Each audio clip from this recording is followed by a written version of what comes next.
Prion-Z Variant. Prelude.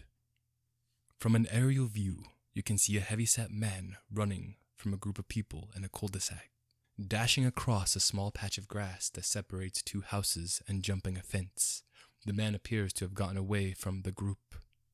Puffing in the cool September air, the larger man leaned over and puked, dry heaving several times. After he had evacuated all the contents in his stomach, he was still gasping for air, as his heart was pounding in his ears, feeling vertigo, confusion, and still feeling sick from running and being out of shape. He heard a noise, and his heart started again. The large man jerked his half-balding head around, while with his large, brown, dilated eyes, he was scanning every inch of the yard he'd just intruded. Then, with a start, he jumped as he felt pain from something clamping into the meaty part of his calf. Kicking off with his leg, he looked down to see an old, petite feminine body with puffy white hair that was matted down with dark, dried blood. He stumbled backwards as he started to freak out while screaming, "No! No!" He tripped over a half-eaten dog carcass and still on his feet stumbled backwards, landed against the fence he jumped prior. Hands grabbed at him through and over the fence. The group of zombies had caught up with him. His screams were loud as he felt the bite of human mouths on his neck and the flesh being pulled off. Chapter 1. Origin Story. Josh is a curious, precise, and suspicious individual who doesn't trust the status quo. He enjoys finding and seeing patterns that other people would normally miss. He's researched for most of his life. While never obtaining a degree, he did take several college courses. But this just reinforced his idea that college was just a means to indoctrinate people into accepted beliefs and ideas about how to behave and act. He abstained from the practice of accepting the mainstream narrative the society tried to coerce and push. He was truly an outsider of society and a loner by nature. Trusting people had never been an option for Josh, as he had always been betrayed or taken advantage of ever since his dad had passed and he was a kid. His mother had died in childbirth. The people that were supposed to take care of him slowly stole his inheritance. By the time he was an adult and the benefits stopped coming in, he was promptly kicked out. He was interested on how and why people had the ideas that they did, especially political ones. In the past, Josh would often mumble arguments quietly. One he would often mumble goes as this: "Oddly interesting on how people on either side of the aisle who drank the Kool-Aid argue about race, inequalities, and anything social justice warrior related, as the people they blame for the problems are just poor people on either side, when in reality, it's just a game for the people in charge to push any agenda that they had with ease. As for anyone that knows, people who are separated are easy to control and coerce. Not only this, but there's also the drugs and chemicals in the water, food, packaging, and air that we breathe and or consume, making men and women have imbalances, thus causing even more confusion in our society, leading to the conclusion, in fact, that you can't trust anyone in power that isn't accountable to their own actions." Josh would often reminisce about how he wanted to post his findings and ideas on any social media account that he could get his hands on, but decided that it would be better to keep to himself and be chary. He was cautious and reluctant to share. Josh had a set of rules that he followed. He only wrote things on paper, as having physical format documents was the safest way to protect your information, with the guarantee that someone would have to physically enter your premises to gain access. He knew they could hack cameras, and for that reason, he had the rule of no technology in his research room. In fact, he kept all of his tech in one room with soundproofing, so if he was to be hacked, nobody could hear anything he didn't want them to. He was very suspicious, yet he had every right to be. His father had told him how in the 80s, they had cameras in the televisions that they could tune into and look into people's homes. His dad was a high-ranking officer in the military. This was when they still allowed decent people who were born into the group to be a part of the military secrets. His dad later died of a rare and mysterious prion disease. Funny enough, his father was on the head of a biogroup trying to weaponize the prion disease, as there's no way to cure proteins from folding other proteins. A sure way to kill things. A rogue protein infecting other proteins and causing them to wrongly fold and build up in the body. His father had stood up and talked out against the development and use of these sort of weapons until he was silenced. Ever since his father got assassinated, Josh had been meticulously spying on the program. It was within the government, but when people started asking questions about what forms of weapons were being used by the government, they ran to the private sector to hide. But it was still being funded by taxpayer money. The project was called the Biodiverse DNA Collections, or TBDC. The TBDC was collecting all the DNA that they could get their hands on. They wanted to program diseases so they could affect specific ethnic groups for biowarfare. Well, they sure did get a lot of help from all the hospitals that took government money, and all the DNA collection agencies, such as the ones that tell you your ancestry line. Josh thought it was quite shocking on how many people blindly have trust for the pharmaceutical industry, FBI, or CIA. He would always say, there are legitimately bad things that have taken place within the groups.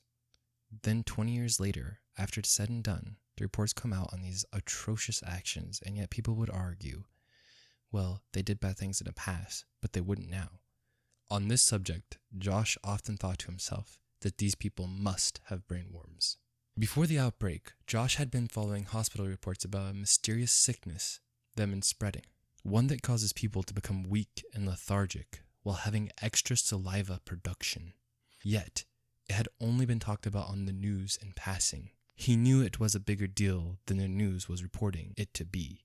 He'd been following the hospital admissions and had known about this for some time now, before it had hit the news. Josh's idea on this is that something must have went wrong at the TBDC's lab, as it started spreading from a gas station close to a personnel drop location for the facility just off of I-80. The first case that Josh could ascertain was from a man named Jonathan Clark, who lived in Ohio and worked for an insurance company. He'd just gotten back home from a claim when his issue started and his wife took him to the hospital. Josh believes that patient 0 had to have been a scientist that worked at the lab and had just traveled from a drop location. He theorizes that Jonathan and the actual patient 0 had some form of interaction at the gas station, from where the spread of the disease originated. The hospital report about Jonathan Clark states that he started acting abnormal at first, wandering around his house, stumbling, and having a hard time breathing. His wife reported that he would go in spurts of behaving normal to acting very emotional. He seemed to have lost consciousness after 3 days of these events and later died at the hospital. His wife was found a week later in a severe state.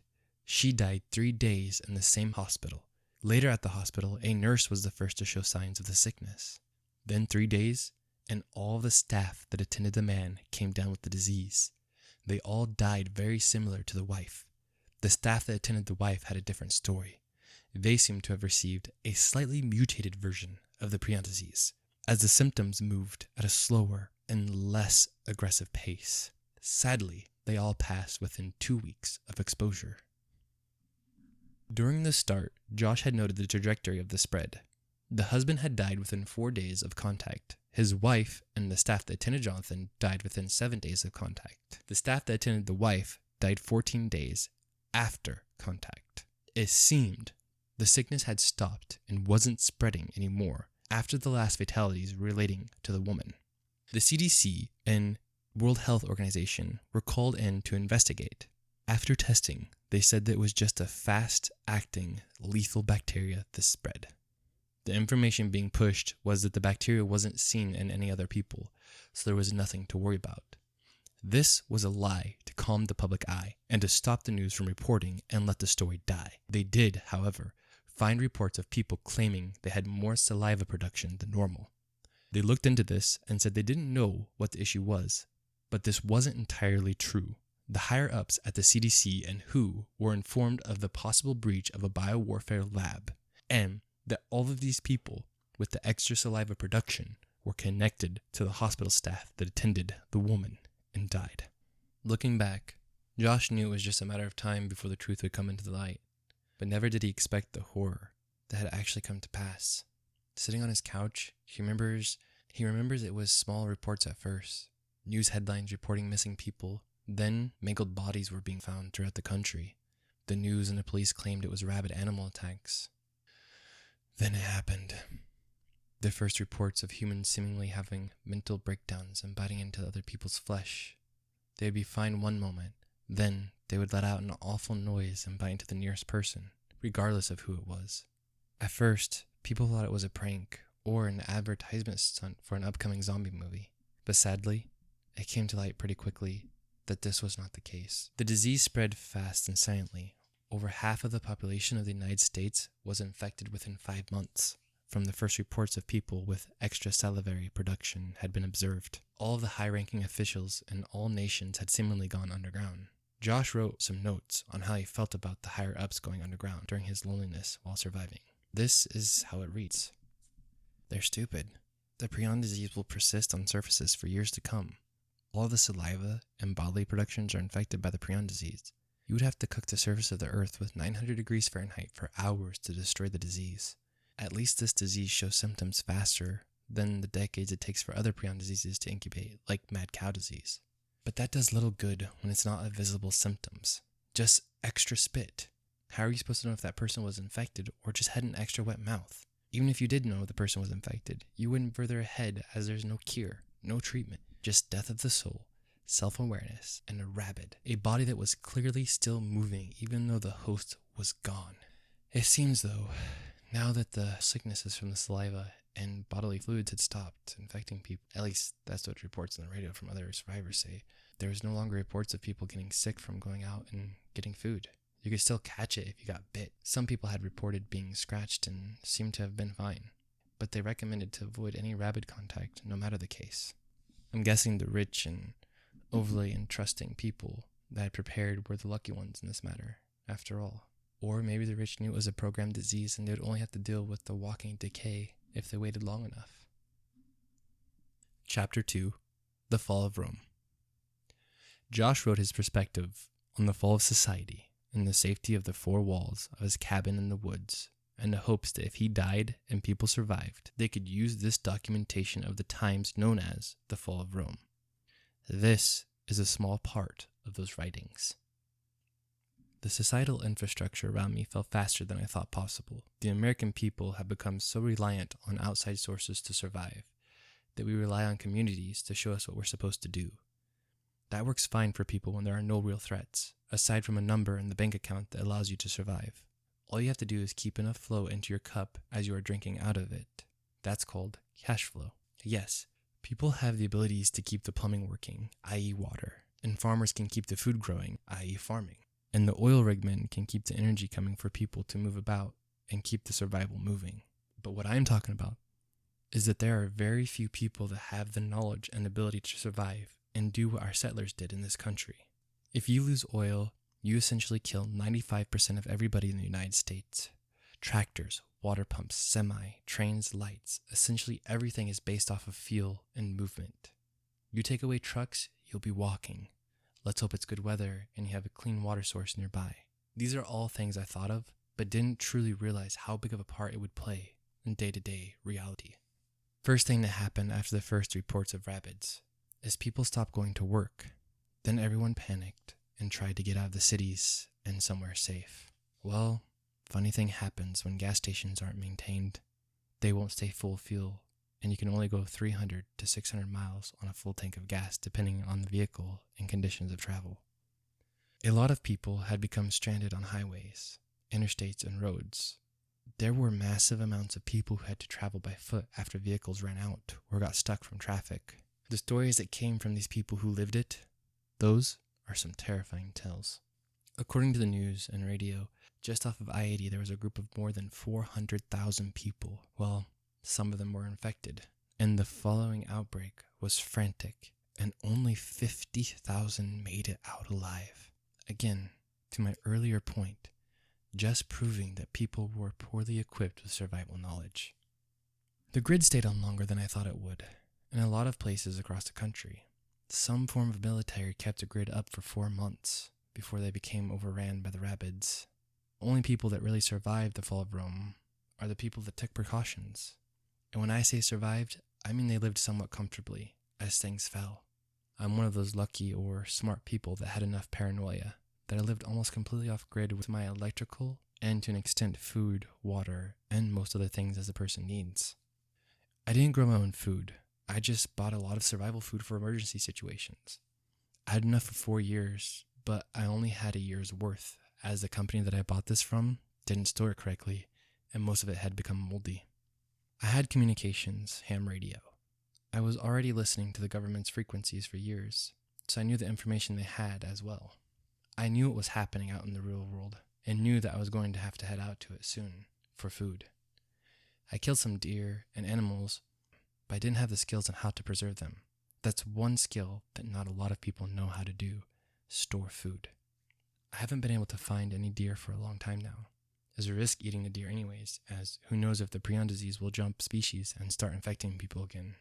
So, here I am, getting ready to head out into the rabbit-infested lands.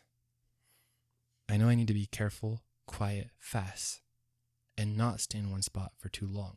I've been prepping for the trek of looking for food for quite some time now. I've been conditioning for 2 months, running with my rucksack full of weights and getting better at sprints. The world no longer has order, and everyone that is alive is doing their best. Chapter 3. My first rabbits encounter documented. I was just heading into a gas station that was 20 miles from my home. It had a massive poster of a beaver on the side of it. As I had opened the door, I heard the bell rattle at the top of it. At the time, I didn't think much of it, as I'd have been used to that noise throughout my life. But that's the problem. I wasn't being quiet for me. There was about 5 shelves in the gas station. One of them had been moved into a V-shaped position, with another one that was straight. There was also one laid over on its side. The store had an odd smell, one that I couldn't quite figure out. It had a moist, yet crisp, not bitter, but almost like an almond that had gone bad in the sun, then soaked and laid out. The shelves were empty. The cash register was opened, and on its side. I'd slowly made my way deeper into the gas station. I went over to the shelf that was on the ground. Then as I turned to look just behind the other side of the shelves, I froze. There was dried blood all over the floor and splattered on the wall. I don't know how long I stood there. I can't remember, but it was longer than I should have taken. It was the first time that I had actually seen evidence of an attack. I assumed it was caused by a rabbit. I'd seen some violence on the news where big groups opposed each other in the first weeks of the spread, but in person, after a year of hiding from the very real yet invisible threat, to now seeing it, was on a whole nother level. At the time, I was making my way to the back of the store, still being quiet, looking to see if there was anything that was available for me to eat. I found some open wrappers of Mars bars and beef sticks spread on the floor. It had to have been after the bloodstain attack had happened, as the wrappers were on top of the dried blood. They were clean. I thought maybe the person got hungry after fighting and ate them. I kept looking around the beaver station. I had found some small toiletries, wet ones, feminine products, and some lotion. As I was stuffing these items in my rucksack, I kept hearing very faint sounds that I couldn't make out. I was so focused on my mission of getting food and items to survive that I ignored my survival senses. I jumped as a loud boom emanated from the restroom door. I jumped so badly that I dropped the items I held at the time. Scratching and groaning sounds soon became overwhelmingly loud. My heart was pounding, and I found myself frozen again. I silently started cursing at myself. The bell on the door made too much noise, and I knew better than just to stand there and do nothing for so long. But I was frozen from shock and a slight curiosity. My brain kicked in. I started to clip my rucksack and swing it around my shoulder. I went towards the door at a quick pace when I heard the rabbit get more desperate and start ramming into the door over and over again. I turned to look as a huge body rammed through the door and fell to the floor. It looked like one of those stereotypical men that would chop down trees with an axe for the fun of it. He was at least 6'4", $3 in weight. He was wearing a red and black plaid shirt that had torn pieces of fabric. It was on the ground face down when it jerked its head up towards my direction and snapped onto me with its vision. A cold, tingling feeling went down my spine into my lower back, and my legs felt weak. I thought to myself, if what I know about the rabbits was true, then I was in for a hell of a sprint to my vehicle. The large rabbits man started pushing up with his hands as his legs started to kick under him, gaining traction in my direction. The eyes were intent on me. I was the prey, and he was the predator in pursuit. My heart doubled down as the adrenaline pumped through my veins, and I ran faster than I've ever ran in my entire life. I was already at the door when I started sprinting with the leg-pounding force that my body could exhibit. I was halfway to my vehicle when I heard the rabbit's heavy steps hit the concrete. The power and the speed at which that power carried those steps told me I wasn't going to make it. I dived deep into reserves I didn't even know I had. I pushed harder than I thought my body could handle. I wasn't able to breathe as I was contracting every muscle in my body as tight and fast as possible. I rammed into the backside of the vehicle, letting it stop my momentum forward. As I had my hand at the handle, I wrenched the passenger door open and lunged in. Just as I pulled the door shut behind me, the rabbits hit the side of the vehicle so hard it flung me around inside. I finally got into the driver's seat. I turned the vehicle on and slammed on the gas pedal. The engine revved but didn't move. I forgot to put it in drive. I pulled the handle down into drive before the engine stopped revving. It lurched forward, almost stalling the engine. I slammed on the gas pedal, started moving while looking out the right side mirror. The rabbits was keeping up with me at 23 miles per hour when it started to make the key noise that rabbits make as I was getting away. The noise was chilling. I had a new fear that I didn't know was possible. It was so deep and instinctual from that first experience that I have panic attacks often when just prepping for a supplies run. Chapter 4. Josh. Reflection pools on the windows from the flames within a stone fireplace. Just beyond the window, you can see it's snowing. The flakes are large and fluffy. The ground has a white blanket covering it. From the ceiling, you see the back of a man that is of decent stature, between the height of 5'9" to 5'11", and just above a $1.50 in weight. He was sitting in a cozy chair, just looking over, and past his head into his lap, you can see that he is writing in a journal. Josh was mumbling quietly, as he often did. Okay, so 12 cans of tuna, 4 cans of beans. His lips are moving as he mouths the rest of it without voice. A low, muted groan could be heard by the stack of firewood just to the east of the cabin. Josh stopped writing and looked up. His heart picked up in pace. More groans sounded, and Josh grabbed the pistol he had beside him. It was a .44 Smith & Wesson he kept on his chairside table. He stood up and went over to the fireplace. He didn't want to put the fire out, but he needed to make sure the light wouldn't attract the rabbits through his window and them into his living room. He had a thick, heavy metal dome that fit perfectly onto the grooves he made around the fireplace so that it would be an airtight seal to kill the oxygen and henceforth the fire. As he slid it into place as quietly as possible, he heard more groans. This time, it sounded as if there was more than 12. Josh's eyebrows set into a frown. He thought this was far more than there usually was in a wandering group. Walking upstairs, he shuts the heavy reinforced door behind him. When he looked out the reinforced glass window, his mouth slacked open as he looked upon the white snowy surface of the large yard surrounding him. From the light of the moon, added with the reflection of the snow, he seen at least 60 rabbits roaming through his property. He sat down and started to breathe very quietly. His mind was racing with thoughts. He started to speak quietly. Okay, so if I stay quiet, they should move on and not cause any troubles. They can't smell or sense humans unless they see or hear them.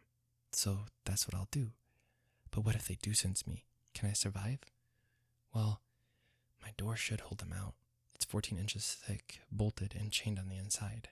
I should be good, but they won't stop if they sense me. No, they definitely won't stop pursuing me if they sense me. I do have enough supplies for 2 weeks, but once I found a hole dug up by them, chasing what I can only assume was a ground squirrel. They dug down in 6 foot of hard clay soil and over 10 feet of circumference.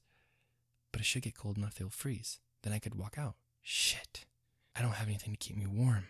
How could I have forgotten about the element of staying warm in my bug-out room? Wait, it's not that bad. Yeah, the room is insulated and I should be able to keep it above 45 degrees with body temperature. Josh stops talking and looks around his bug-out room while he initiates his breathing routine for his panic attacks that he always gets when he deals with the rabbits. It's a small room that has thick windows and is insulated very well. The contents of the room is mainly shelves lined with all of his canned food and a ham radio. He has a ladder that goes to a reinforced hatch in the corner of the room. There is a 55-gallon barrel of drinking water that he captures from rainfall and filters with charcoal. He starts to calm down as he forces his body to regulate. Josh took another peek through the window. Fear grasping at his mental reasoning as he seen one of the zombies looking up at the window he was peeking out of. Like lightning getting ready to strike, his hair stood on end. As if a whisper in the darkness of night, he felt the cold shoot through his bones. The chill ran through his ancestry line, and he cowered in fear as a rabbit made that screeching noise. At once, as if the horde was a single organism, led by a single brain, they all looked up and started sprinting towards his direction. This is part 1 of Prion-Z Variant. If you guys would like a part 2 of this one, please let me know in the comments. This is Mr. Face King. As always, thank you for listening to my story, and I hope you have a wonderful time.